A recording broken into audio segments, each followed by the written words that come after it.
वो पीएम होने के बावजूद सड़कों पर झाड़ू लगाता है, सड़क पर जा रही एम्बुलेंस के लिए अपना काफिला रुकवाता है। वो फिर से कुछ ऐसा कर जाता है जो देश के लिए मिसाल बन जाता है। यूं ही नहीं, वो नरेंद्र दामोदर दास मोदी कहलाता है। गांव के प्रधान से लेकर शहर के सभासद तक इन नेताओं का पद भले ही छोटा हो, लेकिन भौकाल किसी बड़े नेता से कम नहीं होता है। और जब काफिला लेकर सड़क पर चलते हैं, फिर तो भौकाल और टाइट रहता है। तो जरा सोचिए, देश के प्रधानमंत्री जैसे अहम पद पर बैठे नरेंद्र मोदी का कितना भौकाल होता होगा।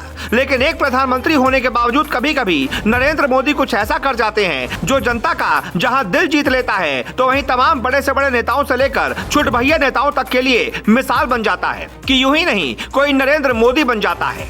भौकाल के साथ साथ छोटी छोटी मगर बड़ी बातों पर भी पूरा ध्यान देना पड़ता है। और ये बात शुक्रवार को गुजरात दौरे पर गए पीएम मोदी ने साबित करके दिखा दिया है। कौन जानता था कि देश की सियासत में एक दिन ऐसा भी आएगा जब कोई ऐसा नेता प्रधानमंत्री बनेगा जो खुद हाथ में झाड़ू लेकर सड़कों की सफाई करेगा और जनता से भी देश को साफ सुथरा रखने की अपील करेगा, जो हर घर में शौचालय बनवाएगा, जो दिल्ली में अंडरपास के उद्घाटन के दौरान खुद कूड़ा बीनते नजर आएगा। क्योंकि इस देश के नेताओं में बढ़ते कद और पद के साथ भौकाल भी बढ़ता जाता है, लेकिन जनता के आशीर्वाद से गुजरात से निकलकर देश के प्रधानमंत्री बनने वाले नरेंद्र मोदी कुछ ऐसे ही नेता हैं जो छोटी से छोटी चीजों पर भी किस कदर संवेदनशीलता दिखाते हैं। ये एक बार फिर से पीएम मोदी के गुजरात दौरे के दौरान घटी 2 घटनाओं ने बता दिया। जब एम्बुलेंस के लिए रुकवाया काफिला।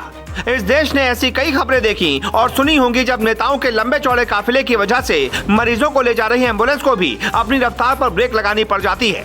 लेकिन जब ये काफिला देश के पीएम मोदी का होता है, तो किसी की जान बचाने के लिए सड़क पर दौड़ रही एम्बुलेंस के लिए वो खुद अपने काफिले की रफ्तार पर ब्रेक लगवा देते हैं। गुजरात के अहमदाबाद में भी कुछ ऐसा ही देखने को मिला जब पीएम मोदी अहमदाबाद में मेट्रो का शुभारंभ और एक कार्यक्रम को संबोधित करने के बाद सड़क के रास्ते गांधीनगर जा रहे थे कि तभी उन्होंने एक एम्बुलेंस की आवाज सुनी और फिर इसके तुरंत बाद उन्होंने अपना ही काफिला रुकवा दिया। प्रधानमंत्री के काफिले से पहले एम्बुलेंस निकली। इसके बाद पीएम मोदी का काफिला गांधीनगर के लिए रवाना हुआ। जिस प्रधानमंत्री का काफिला रुकने से पहले ही पूरी की पूरी सड़क सुरक्षा के लिहाज से खाली करवा दी जाती है, जिससे प्रधानमंत्री सुरक्षित और समय से अपने कार्यक्रम में पहुंच जाए, वो प्रधानमंत्री अगर एम्बुलेंस के लिए अपना काफिला रुकवा दे तो ये न सिर्फ बड़ी बात है, बल्कि तमाम छुटभैया नेताओं के लिए एक बड़ी नसीहत भी है कि आप कितने ही बड़े पद पर क्यों न पहुंच जाएं, लेकिन जमीन पर रहकर जनता के लिए संवेदनशीलता दिखानी बहुत जरूरी है। मोदी ने बिना माइक के दिया भाषण।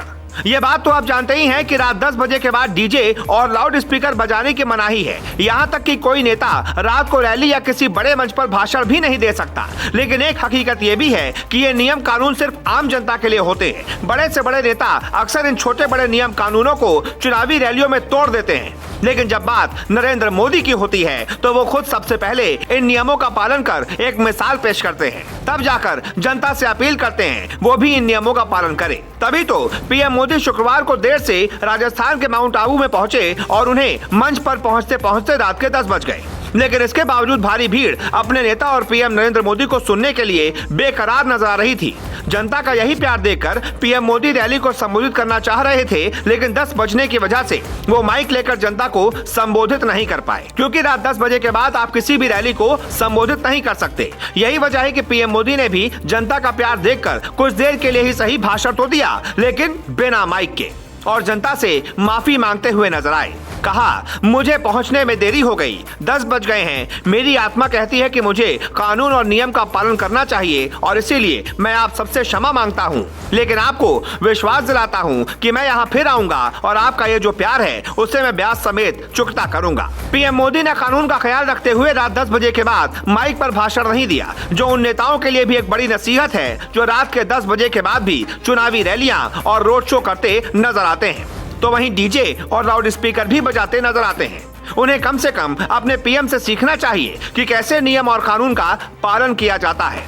वैसे माइक से जुड़ी एक और घटना आपको बता देते हैं। एक वक्त था जब साल 2004 में बीजेपी के दिग्गज नेता लालकृष्ण आडवाणी बिहार में एक चुनावी रैली करने गए थे और उन्हें भी सियासी मंच पर पहुंचने में रात के 10 बज गए थे, मगर इसके बावजूद वो भाषण देते रहे कि तभी तत्कालीन डीएम अमित गोस्वामी सीधे मंच पर पहुंच गए और योर टाइम इज ओवर बोलकर आडवाणी को भाषण देने से रोक दिया था। तो वहीं अब पीएम मोदी ने रात के 10 बजे की वजह से भाषण न देकर जो मिसाल पेश की है, उस पर आपका क्या कहना है? अपनी राय कॉमेंट करके हमें जरूर बताएं और इस वीडियो को ज्यादा से ज्यादा शेयर करें।